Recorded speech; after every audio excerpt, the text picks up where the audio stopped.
कार्यक्रम आपण आयोजित केला होता, याचे मुख्य आयोजक जे होते ते आपल्या माने मॅडम, त्यांचा नामोल्लेख आपल्याला आवर्जून करणं यासाठी गरजेचं आहे, कारण त्यांचा जो नेचर आहे ना तो अष्टपैलू व्यक्तिमत्वापैकी, म्हणजे कामाच्या ठिकाणी पण एक दबाव राहिला पाहिजे आणि एन्जॉय करताना पण मग हात चोरून जाईल, म्हणजे हाता राखून नाही तर पूर्ण एनर्जी लावून करायचं. तर अशा आपल्या माने मॅडमचा आधिपत्याखाली आपण हा कार्यक्रम साजरा करतोय.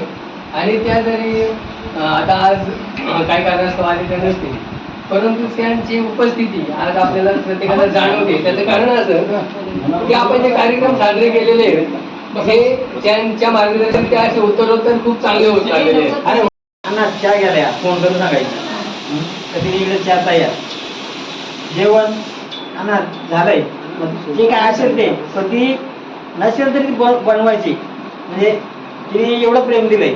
आता ते जास्त हे करायला जरा हे होत इमोशनल. हा, तर तिने सर्वांनाच, आणि कधी तिच्याकडं निगेटिव्ह थिंग नव्हतं का नाही करणार म्हणून, हे तिच्याकडे अजिबात नव्हतं.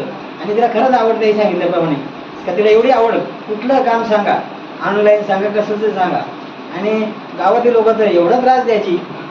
कांचन आहे डॉक्टर सर, डॉक्टर नसले फक्त कांचन. तर तिने असं, तर जसं भगवंतांनी सांगितलं अर्जुनाला का कर्मण्य वाधिकारस्य महापुरुष कदाचिन, कर्म करत राहा, फळाची अपेक्षा करू नका. आणि त्या तसंच तिने केलं, फळाची अपेक्षा केलीच नाही आणि ते फळ तिला असं मिळालं का ANMची ती आहे डायरेक्ट BSc नर्सिंगचा. आता ती पुढे काय होईल त्याचा पत्ता नाही, कारण माहिती का BSc नर्सिंग केल्यानंतर डॉक्टरांच्या खारोबार तेच आहे. तर तिला ते फळ मिळालं आणि असो, तिला पुढील आयुष्य तिचं चांगलं जावं, आरोग्य चांगलं राहावं आणि पुढे तिचं अशीच उन्नती होत राहावं अशी मी ईश्वरचरणी प्रार्थना करतो आणि 2 शब्द संपवतो.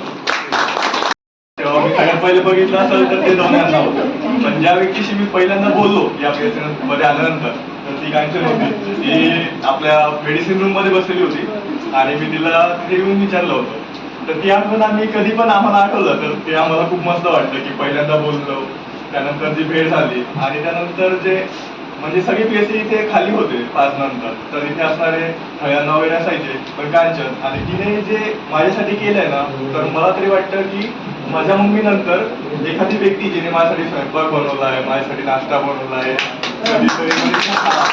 एकदा तर मला वाटते 2 वाजता मी तिला उठून पोहे पण बनवायला लावले, ते पण तिने हसता हसता बनवले. त्याचा मला खूप आनंद आहे.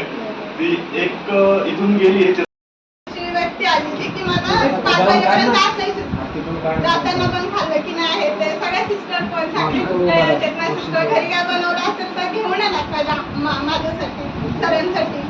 आज सरांची फार आठवण येते. असते जर म्हणजे ट्रेन केलं आणि त्यांनी खूप, आणि एक चांगलं झालं की त्यांच्यानंतर लगेच मी पण इथून गेले. म्हणजे एक त्याच वेळी झाला असता तर खूप रडायला आलं असतं आणि ते नकोच पाहिजे होतं मला की आपलं असं लेट केलं. ते नवीन आली तेव्हा खूप म्हणजे वाटलेलं इथे, कारण एकटीच अशी कमी याची मी एकटीच होती ते. आणि त्यात असं आता कशा मावशी नंतर आल्या, पण तेव्हा मी एकटीच लेडीज आणि बॅकवर्ड सिस्टर आपल्या पण अशा गाड्या वगैरे नसायच्या, त्याच्यामुळे मग त्या एरियात वगैरे, आणि मग तिथे मी एकटीच आणि आपले मल्ला सर आणि फक्त नाही असायचे कधी कधी.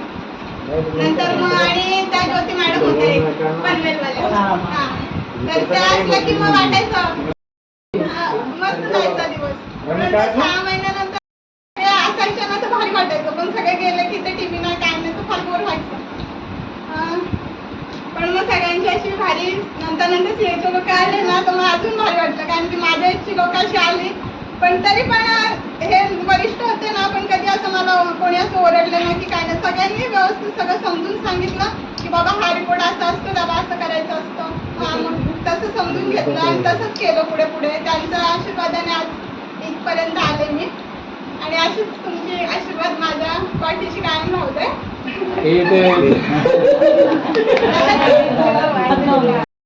आता सगळी ड्युटी करायची निघून जायची, मग तेच बोलते तिथे फक्त जिव्हाळा नाहीये जो की आपल्या इथे आहे. पण कामाचं एवढं कोण नाही, पण माणसं जी की इथे मिळाली नाही कुठेच नाही मिळू शकत. एवढी भारी सपोर्टिव्ह भेटली इथे, म्हणजे त्यांनी आल्यापासून मी इथे राहायला आणि तिथून पाणी लाईट असो काही प्रॉब्लेम असतो त्यांनी सगळं म्हणजे सगळं मॅनेज केलं. काय असलं तर म्हणजे मुलीसारखंच एकदम असं. आणि सरांनी पण तसंच मुलीसारखं. सर गेल्यानंतर मग 2 महिने जरा हे झालं, मग हे सर आले. मग ते पण एकदम फ्रेंडली राहिले, काय नाही असं वाटून नाही दिलं असं. त्यांच्याशी पण चांगली ओळख झाली. मस्त राहायचं, खायचं, प्यायचं. बाकी काय नाही. बाकी सगळ्यांची आठवण खूप येते, रोजच येते आणि एवढंच की आता रोजचं बोलणे नाही, कॉल नाही, पण आठवण नेहमीच येईल आणि तुम्हाला लोकांना कधीच नाही विसरू शकत. बोलायला काही हरकत नाहीये. तसंच कमी पण होत्या आणि खूप हेल्पिंग नेचर. कधी पण नाईट असली तर एकदम समजून घेणार आणि त्यांच्याकडनं शिकले. डिलिव्हरी पेशंट मी कधी स्वतः म्हणजे हँडल केलेलं नव्हतं आणि त्यांचं असं नेचर होतं की ते प्रत्येक गोष्ट शिकवायच्या. म्हणजे जर येत नाही म्हणणार नाही का तुम्ही सीएचओ तुम्हाला यायलाच हवं असं कधीच नाही. नाही माहिती लगेच सांगणार. म्हणजे कोणतीही गोष्ट असू द्या, पेशंटच्या बाबतीत असू द्या, कोणत्या जर आणि आम्ही सोबत इथे थांबूनच बऱ्यापैकी जेवण वगैरे पण सोबत बनवायचं. म्हणजे तेव्हा मी 2-2 दिवस सलग नाईट आणि डे ड्युटी पण केलेल्या ना. आणि ह्या असल्यामुळे कधी वाटलं नाही का मी PSC ला ड्युटी घरी असल्यासारखंच वाटत होतं. असं वाटत नव्हतं का पेशंटचं खूप बर्डन आहे किंवा काय. कोणतंही पेशंट आलं ते कसं हँडल करायचं, कसं ट्रान्सफर करायचं आणि त्यांच्याकडनं शिकले. आणि ज्या गोष्टी ठीक आहे ज्युनियर आहे पण त्यांच्याकडनं जर आपल्याला कोणती गोष्ट शिकायला भेटते तर आयुष्यात ती नक्की शिकली पाहिजे. असं नाही का आपल्या ज्युनियरकडून आपण शिकू शकत नाही किंवा सिनियरकडूनच शिकू शकतो. तर त्याप्रमाणे मी त्या ज्युनियर असून माझ्यापेक्षा भरपूर लहान आहेत पण त्यांच्याकडनं बऱ्याचशा गोष्टी मी शिकलेली आणि अजून पण कॉन्टॅक्ट चांगलाच आहे. तिथे पण गेल्यावर मदत करतात त्या. अलिबागला गेल्यावर पण भेटतात. म्हणजे कोणत्या कामाला ते कधी नाही बोलत. असं खूप छान नेचर आहे आणि त्यांच्या भावी आयुष्यासाठी खूप साऱ्या शुभेच्छा सर्वांसाठी. पहिल्यांदा ते कांचन बसलेली होती.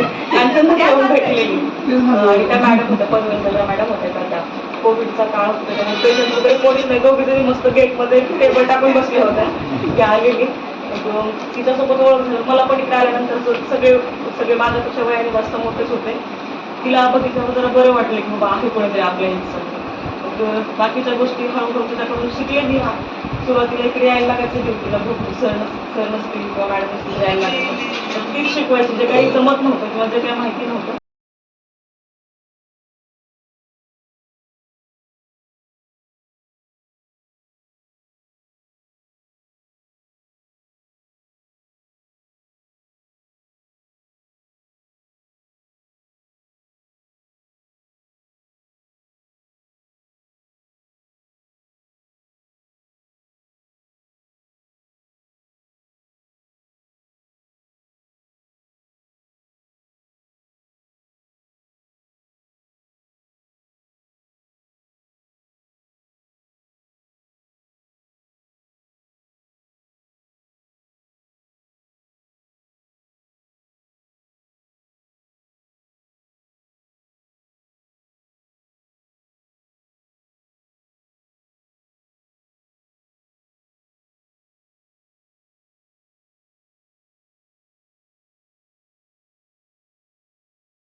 तर आजचा कार्यक्रम आपला जवळजवळ संपूर्णपणे सरकाराचा आणि याचा झालेला आहे.